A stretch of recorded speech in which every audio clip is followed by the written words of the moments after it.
नमस्कार दोस्तों, जय श्री हरि विष्णु, जय स्वामी नारायण, जय योगेश्वर, जय श्री कृष्ण, जय श्री राम, जय बैकुंठ धाम। दोस्तों, हमने एक वीडियो पहले बनाई थी, पृथ्वी से बैकुंठ धाम की दूरी कितनी है, कहां पर है बैकुंठ धाम, और यह वीडियो का पार्ट 2 है। कई बार हमें ख्याल आता है कि मोक्ष प्राप्त कराने वाला बैकुंठ कैसा होगा, क्या वहां शरीर के साथ पहुंचा जा सकता है या फिर हमारी आत्मा ही वहां जा सकती है। हमारे मन में ये भी सवाल उठते हैं कि बैकुंठ का क्या मतलब होता है और मोक्ष क्या है, और क्या मोक्ष के भी अलग अलग प्रकार होते हैं। और ये सभी सवालों के जवाब हमें हरिवंश पुराण, भागवत पुराण, विष्णु पुराण और ब्रह्म वैवर्त पुराण से प्राप्त होते हैं। और आज की प्रस्तुति में हम इन पुराणों के आधार पर वैकुंठ की जानकारी प्राप्त करेंगे।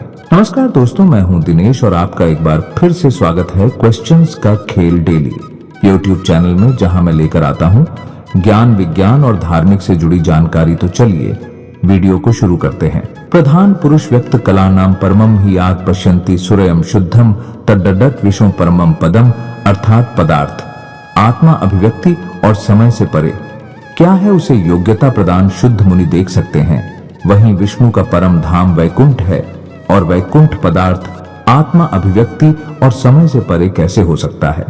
इसी बात को समझने के लिए हमें सृजनहार के द्वारा बनाए गए डायमेंशन यानी कि आयामों के बारे में जानना होगा। आपने 2D और 3D कार्टून फिल्मों के बारे में तो सुना ही होगा।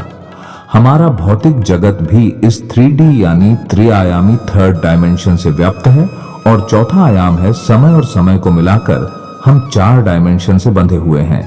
पहला आयाम है लंबाई, दूसरा आयाम है चौड़ाई, तीसरा आयाम है गहराई और चौथा आयाम है समय। समय को भी हम आगे बढ़ता हुआ महसूस कर सकते हैं, लेकिन उसमें आगे भविष्य में और पीछे भूतकाल में नहीं जा सकते। और यही हमारी इस जगत में मर्यादा है। हमारे वेदों में ऐसे 64 आयाम बताए गए हैं। इन 64 आयामों में से 10 आयामों को मुख्य माना गया है। हिंदू शास्त्रों के अनुसार भूलोक, भूवरलोक और स्वर्गलोक हमारी 4 आयामी सृष्टि में ही बसे हुए हैं। 5वें आयाम को ब्रह्मा आयाम कहा गया है। इसी आयाम में ब्रह्मा निवास करते हैं। यहाँ का समय अलग है। हिंदू धर्म में काल अर्थात समय की धारणा बहुत ही वैज्ञानिक है।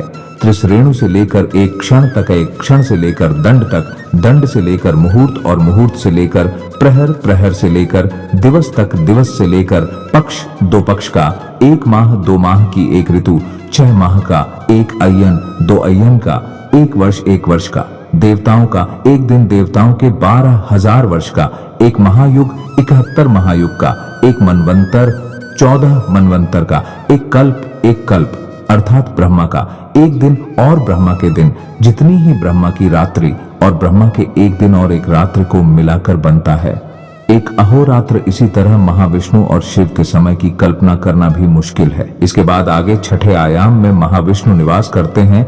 महाविष्णु के भी 3 भाग हैं, कारणोदकशायी विष्णु, गर्भोदकशायी विष्णु और क्षीरोदकशायी विष्णु। इसमें कारणोदकशायी अर्थात महाविष्णु तत्वादि का निर्माण करते हैं, जिससे इन 5 आयामों का निर्माण होता है। इसे ही महत कहा जाता है। और जिनके उदर में समस्त ब्रह्मांड हैं, दूसरे गर्भोदकशायी विष्णु से ही ब्रह्मा का जन्म होता है, जो प्रत्येक ब्रह्मांड में प्रवेश करके उसमें जीवन प्रदान करते हैं, तथा जिनके नाभि कमल से ब्रह्मा उत्पन्न हुए। उसके बाद तीसरे हैं क्षीरोदकशायी विष्णु, जो हमारी सृष्टि के हर तत्व और परमाणु में व्याप्त है, जो परमात्मा रूप में प्रत्येक जीव के हृदय तथा सृष्टि के प्रत्येक अणु में उपस्थित होकर सृष्टि का पालन करते हैं। इसके बाद नंबर आता है 7वें आयाम का, जिसे सत्य आयाम या ब्रह्मा ज्योति कहते हैं। जैसे सूर्य की ज्योति होती है, इसी आयाम में समाया है वह तत्व ज्ञान, जिसकी मदद से मनुष्य देवताओं की श्रेणी में चला जाता है। इसके बाद है 8वां आयाम, जिसे कैलाश कहा जाता है। इस आयाम में भगवान शिव का भौतिक रूप शंकर के रूप में विराजमान है। उनका कार्य ही इन 7 आयामों का संतुलन बनाए रखना है। इसीलिए सिद्ध योगी भगवान शिव की आराधना करते हैं, क्योंकि हर योगी वहां जाना चाहता है।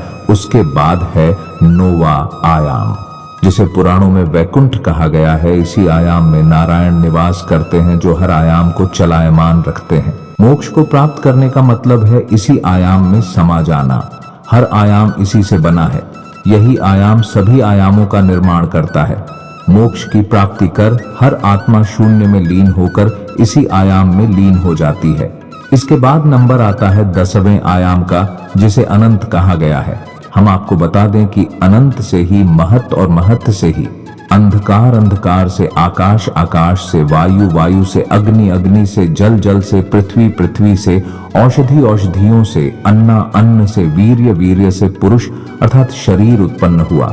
पुरुष का अर्थ यहाँ मनुष्य या इंसान नहीं, बल्कि जो भी जीव शरीरधारी होता है, यह अनंत ही परम सत्ता परमेश्वर अर्थात परमात्मा, ईश्वर या ब्रह्मा है। संपूर्ण जगत की उत्पत्ति इसी ब्रह्मा से हुई है। इस आयाम के मालिक भगवान शिव है। भगवान शिव सभी 10 आयामों में या कहें कि 64 आयामों में आ जा सकते हैं। तो आप समझ सकते हैं कि इस 9वें आयाम में आए हुए वैकुंठ में जाने के लिए आपको कितनी उच्च कोटि की आध्यात्मिक उन्नति प्राप्त करनी होगी और अपने जीवन को कितना उत्तम और उच्च कोटि का बनाना होगा। तब जाकर हमारी आत्मा वैकुंठ पहुंच सकती है। और जब हम उत्तम जीवन व्यतीत करने के बाद वैकुंठ जाने की योग्यता प्राप्त कर लेते हैं, तब हमारी मृत्यु के बाद भगवान विष्णु के दूत आकर हमारी आत्मा को ले जाएंगे। वैकुंठ पहुंचते वक्त रास्ते में विरजा नाम की नदी आती है, लेकिन ये विरजा नदी असल में है क्या? तो हम आपको बता दें कि ये विरजा नदी 9वें आयाम का बाहरी आवरण है और इस आवरण को भेद कर ही आप 9वें आयाम में दाखिल हो सकते हो। वैकुंठ के बाहर बहने वाली नदी या कहें कि आवरण भौतिक और आध्यात्मिक दुनिया को विभाजित करती है। इसमें डुबकी लगाने के बाद आत्मा भूख, दर्द, क्रोध और अन्य भौतिकवादी इच्छाओं से मुक्त हो जाएगी और फिर आत्मा आगे बढ़ती है और भगवान विष्णु के वैकुंठ में पहुंच जाती है। तो दोस्तों, आपको हमारी ये वीडियो पसंद आई होगी। ऐसी ही मूल्यवान जानकारी के लिए आप हमारे चैनल क्वेश्चंस का खेल डेली सब्सक्राइब कर सकते हैं और इस वीडियो को लाइक भी करें।